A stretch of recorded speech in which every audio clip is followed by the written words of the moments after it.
তাহলে আপনারা আসলে কিসের ভিত্তিতে অভিযোগ করছেন যে সরকারের ভেতরে আরেকটি সরকার আছে? দেখেন, এটা তো শুধু আমরা বলি না, এটা আপনার খোদ আপনার দেবপ্রিয় ভট্টাচার্য, আপনার কি বলে ওই যে হ্যাঙ্গার স্ট্রাইকের ওই কি নাম, সুজনের বদিউল আলম মজুমদার, তারা পর্যন্ত বলে, তারা তো সরকারের সাথেই কাজ করে।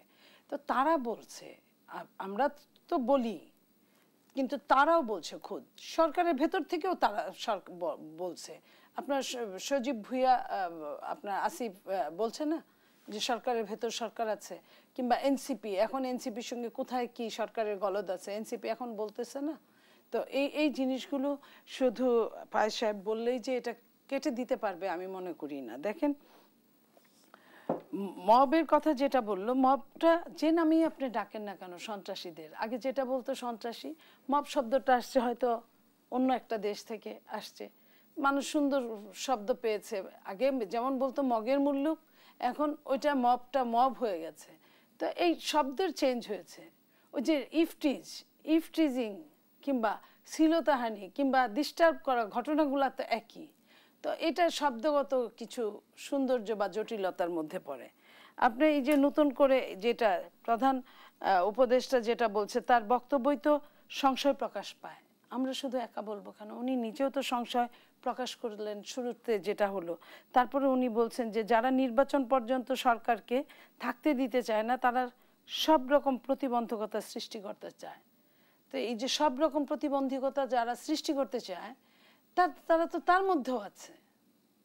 তার নিজের মানে দল বলবো না, তার নিজের যে একটা গ্রুপ, সরকারের যে একটা গ্রুপ, সেই গ্রুপের মধ্যেও আছে।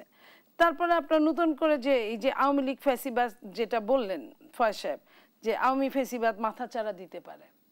হ্যাঁ, আওয়ামী ফ্যাসিবাদকে আপনারা সুযোগ দিয়েছেন, মাথাচাড়া দিতেই পারে, আমি অস্বীকার করছি না।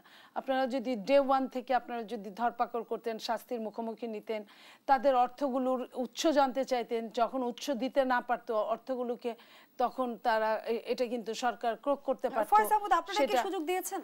হ্যাঁ, আমরা সুযোগ দিয়েছি। কেন? কারণ আমরা যেভাবে যাত্রা শুরু করেছি, ধরপাকড় ডে ওয়ান থেকে 7 দিন তো থানায় পুলিশই ছিল না, কাকে দিয়ে ধরপাকড় করবেন? যখন পুলিশ আসলো সেই পুলিশকে কাজেই ফেরানো যাচ্ছে না, কাকে দিয়ে করবেন?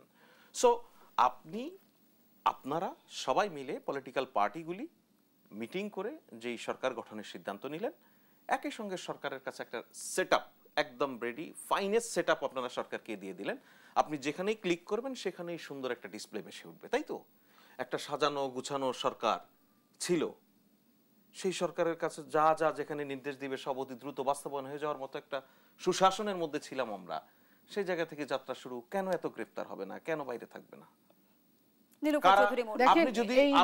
আমি একটা সেকেন্ড আপনি ধরেন, আপনি জনাব দেবপ্রিয় ভট্টাচার্যের কথা বলছেন, আবার বলছেন খোদ দেবপ্রিয় ভট্টাচার্য। Who is Debapriya Bhattacharya? উনি বলেছেন তো এটা কি ওহি হয়ে গেল? দেবপ্রিয় ভট্টাচার্য তো শেখ মুজিবুর রহমানের প্ল্যানিং কমিশনের মেম্বার ছিল। জনাব বদিউল আলম মজুমদার সরকারের ভিতরে সরকার আছে, এটা কখনো বলেছে আমি শুনিনি। আপনি আসিফ মাহমুদ সজীব ভুইয়ার কথা বলছেন, সেও বলছেন সরকারের ভিতরে সরকার আছে, এটা আমি কখনো শুনিনি।